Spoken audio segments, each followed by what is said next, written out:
स्वागत है आपका सत्य नेशन में। सिंधिया पायलट की दोस्ती और सियासी संकट पर बात करेंगे। पायलट के साथ 15 विधायक, क्या राजस्थान में भी दोहराई जा सकती है मध्य प्रदेश की कहानी। राज्यसभा चुनाव के बाद सुरक्षित दिख रही राजस्थान की कांग्रेस सरकार फिर संकट में गिरती नजर आ रही है। मुख्यमंत्री अशोक गहलोत ने भाजपा पर अपनी सरकार गिराने की कोशिशों का आरोप लगाया है। विधायकों की खरीद फरोख्त के लिए कांग्रेस विधायकों को 25 करोड़ रुपए देने के आरोप में 2 लोगों को गिरफ्तार भी किया गया है। लेकिन इसके तुरंत बाद उप मुख्यमंत्री सचिन पायलट की नाराजगी और समर्थक विधायकों के साथ सोनिया गांधी से मुलाकात की भी खबरें आ रही है। इन सभी तारों को जोड़ने के बाद साफ है कि गहलोत सरकार पर खतरे के बादल मंडरा रहे हैं। इस बात की चर्चा जोर पकड़ रही है कि क्या कांग्रेस के असंतुष्ट गुट के साथ मिलकर भाजपा मध्य प्रदेश और कर्नाटक की कहानी राजस्थान में भी दोहरा सकती है। मध्य प्रदेश और राजस्थान में विधानसभा चुनाव के दौरान कांग्रेस पार्टी ने युवा चेहरों यानी मध्य प्रदेश में ज्योतिरादित्य और राजस्थान में सचिन पायलट को चेहरा बनाया था।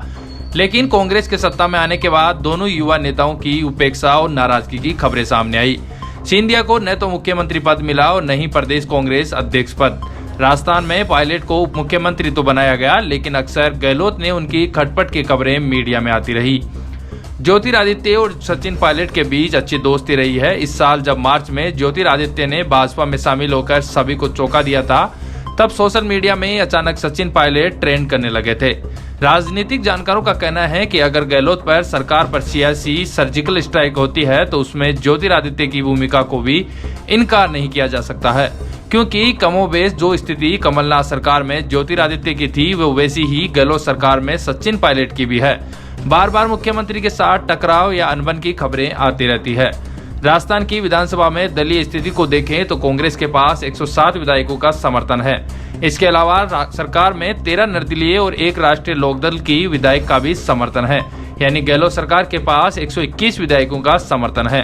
राज्यसभा चुनाव के समय इस बात की तस्दीक हो गई थी। 200 विधायकों वाली विधानसभा में फिलहाल कांग्रेस की स्थिति मजबूत दिखती है।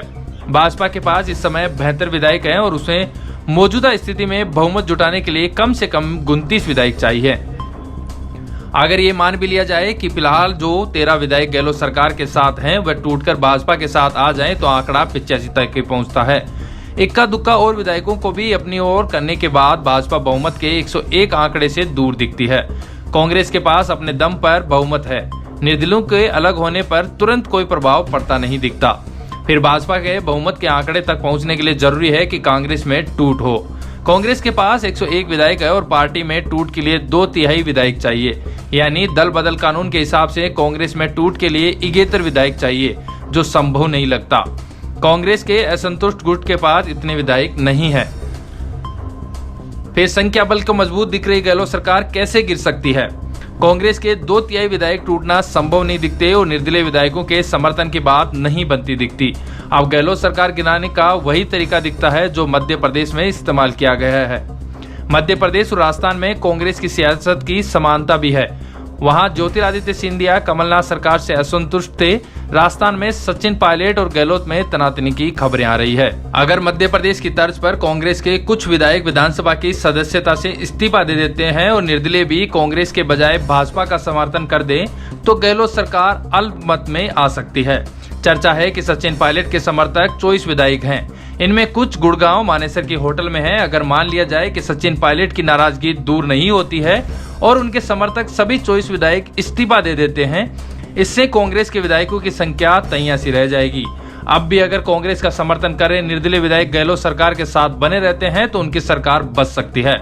लेकिन निर्दलीय विधायक आमतौर पर उसी के साथ जाते हैं जिसकी सरकार बनती दिखती है। ऐसे में निर्दलीयों का साथ छोड़ने पर कांग्रेस सरकार सदन में बहुमत खो देगी। अगर कांग्रेस के 24 विधायक इस्तीफा दे देते हैं तो सदन में विधायकों की कुल संख्या 176 रह जाएगी और बहुमत साबित करने का आंकड़ा 101 से कम होकर 89 रह जाएगा। भाजपा के पास इस समय 72 विधायक है। अगर उससे 13 निर्दलीयों का भी समर्थन मिल जाए तो उसके समर्थक विधायकों की संख्या 85 तक पहुंच जाती है। आरएलडी और एकाध और विधायक का समर्थन जुटाकर भाजपा सरकार बनाने के करीब पहुंच जाएगी। हालांकि इसमें विधानसभा अध्यक्ष और राज्यपाल की महती भूमिका होगी। मध्य प्रदेश और कर्नाटक में इसी फॉर्मूले पर काम कर भाजपा सरकार कांग्रेस का तख्ता पलट कर चुकी है। दिल्ली में फिलहाल सचिन पायलट के साथ 13 से 15 विधायक मौजूद हैं, जिसमें कुछ निर्दलीय भी शामिल बताए जा रहे हैं। अगर ये इस्तीफा भी दे देते हैं तो विधायकों की कुल संख्या 185 हो जाएगी। वहीं बहुमत की संख्या 93 हो जाएगी। भाजपा के पास 72 और आरएलपी के 3 विधायक हैं, जिसके बाद बहुमत के लिए 18 विधायकों की जरूरत पड़ेगी।